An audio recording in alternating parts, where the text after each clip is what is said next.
গানের শুরুতে একটি গল্প করে নিই, ঠিক আছে? এই যে গানটি করছি, গানটি হচ্ছে রাধা এবং কৃষ্ণের মানভঞ্জন থেকে লালন সাঁইজি এই বিচ্ছেদ গানটি লিখেছেন। শ্রী রাধিকা কুঞ্জ সাজিয়ে বসে আছেন, মানে বাসর সাজিয়ে বসে আছেন শ্রীকৃষ্ণের আশায়। তো শ্রীকৃষ্ণ তার বাসরে না গিয়ে চলে গেছেন চন্দ্রাবতীর ঘরে।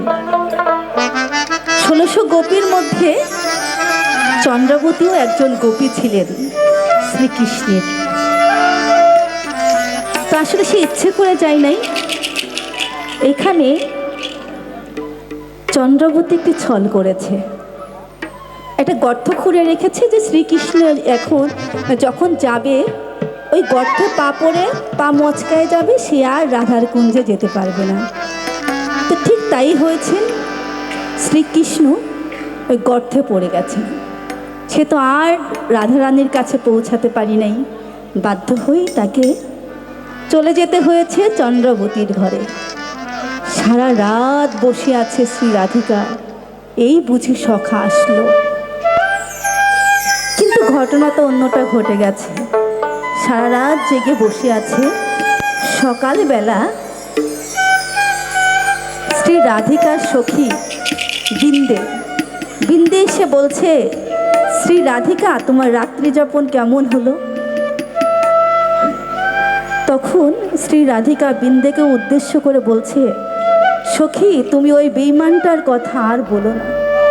আমি সারা রাত বসে আছি, সে আমার কুঞ্জে না এসে চলে গেছে অন্যের ঘরে। তো তার মতো বেঈমান প্রতারক মিথ্যাবাদীর কথা আমাকে আর বলো না, আমি তাকে ঘৃণা করি। ওই নামটি শুনলে আমার তাপিত অঙ্গ জ্বলে যায়, তাই তুমি সখী তার কথা বলো না। সেই জায়গা থেকেই লালন সাঁইজি একটি পদ রেখেছেন, আমি গাইবার চেষ্টা করছি। আগেই বলেছি ভুল ত্রুটি হলে অবশ্যই ক্ষমা সুন্দর দৃষ্টিতে দেখবেন। আসলে আমি অত বড় শিল্পী হতে পারি নাই, আপনাদের আশীর্বাদ যদি থাকে, ভালোবাসা যদি থাকে, হয়তো বা একদিন সাঁইজি কৃপা করলে যেতেও পারি সেই জায়গায়।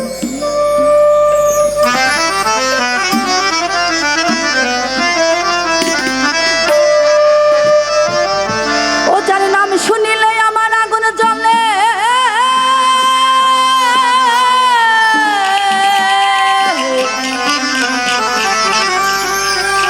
ওই তাপিত অঙ্গ জ্বলে যায়,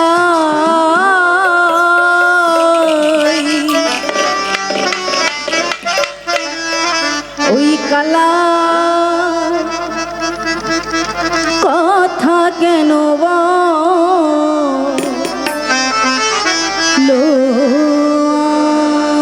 আমায়?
সখী কালার কথা কেন বলো আমায় আহা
রাধাকে ভোলাতে তোমার এই যে আমি আগেই বলেছি কিছু মানুষের কিছু গুণ থাকে তাই না অনেক মানুষ আছে তাদের ভাষা এত মিষ্টি যে কেউ মোহিভূত হয়ে যায় ঠিক আগুনে পানি দিলে যেমন আগুন নিভে যায় কিছু মানুষের গুণ আছে তেমন তো এই বিন্দে ছিলেন সেই প্রকৃতির শ্রী রাধিকা বলছেন বিন্দে আজকে তুমি চাই বলো না কেন এই মনে যে কষ্ট তোমার ওই মুখের কথায় আমারই আগুন নিভবে না তুমি অন্য জায়গায় যাই করো না কেন এই বিরহ কষ্ট তুমি কোনোভাবেই নেভাতে পারবে না কারণ যে কৃষ্ণ রাধার অলি তারে ভুলায় চন্দ্রা বলি তো আমার কৃষ্ণ যদি আমাকে ভালোই বাসবে তো অন্য নারীর কাছে কিভাবে যেতে পারে তাই নয় কি আসলে পৃথিবীতে নারীরা এমন যে ভালোবাসার ভাগ কোনো নারীকে দিতে পারে না এটা পূর্ব থেকেই হয়ে আসছে তো সেই জায়গা থেকে রাধিকা বিন্দেকে বলছে তুমি বিন্দে নামতে ধরো জলে আগুন দিতে পারো আজ রাধাকে ভুলাতে তোমার এবার বুঝি কঠিন হয় তুমি যাই করো না কেন আমাকে তুমি ভুলাতে পারবে না সেই জায়গা থেকে লালন সাঁজি বলেছেন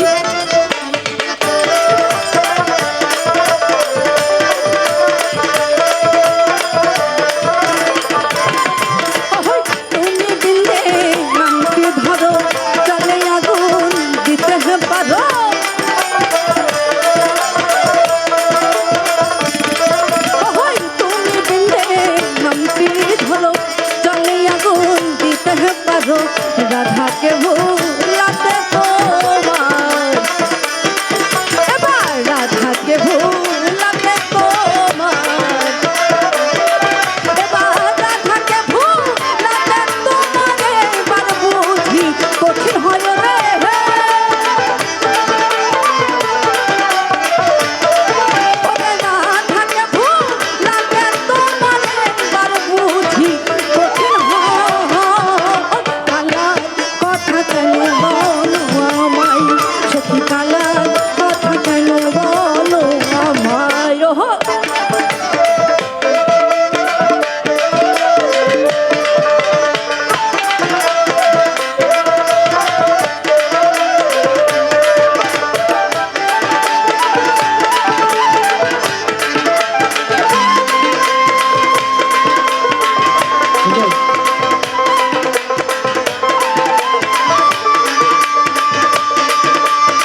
দেখা।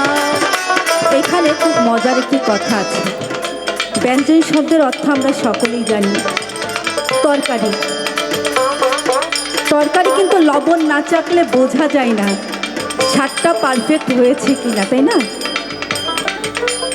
তো এখানে রাধিকা বলছেন যে পুরুষের স্বভাব লবণ চাখার মতো, এই প্রতিটা বাড়িতে গিয়ে গিয়ে প্রতিটা নারীর কাছে সে প্রেম নিবেদন করে, সকলের অলি হতে চায়। তো ওনার স্বভাব হয়ে গেছে তরকারিতে লবণ চাকার মতো। যে তরকারি রান্না করুক না কেন লবণ চাকতে হবে। তাই তো বলছি, সতেজ হাঁড়ি ব্যঞ্জন চাখা, রায় বলে ধিক তারে দেখা, লালন বলে ওহে বাঁকা, সোজা করো মনের দ্বার। তো যাই বলো না কেন, এই যে মান করেছি এই মান সহজেই ভাঙবে না। যে পুরুষের চরিত্রেই সমস্যা, তাকে কিভাবে ক্ষমা করা যায়, সেই জায়গা থেকে রাধারানী বলছেন,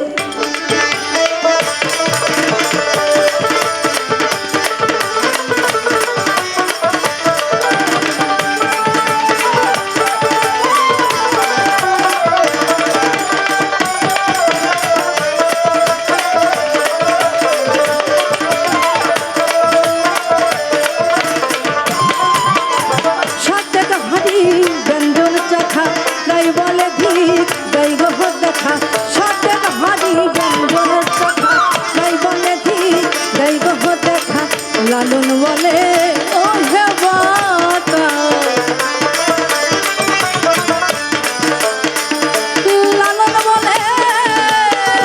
বলে ও হে বাঁকা,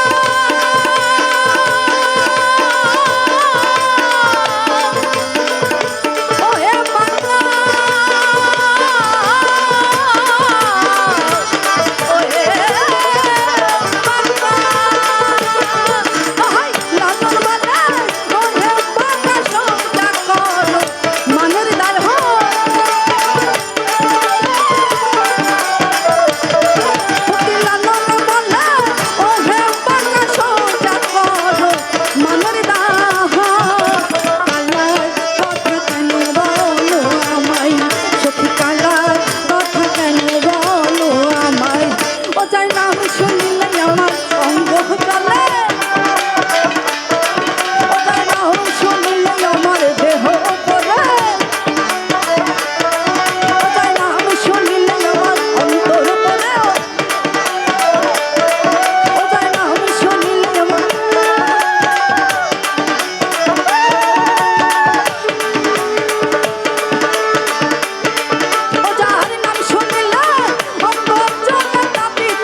জয় গুরু।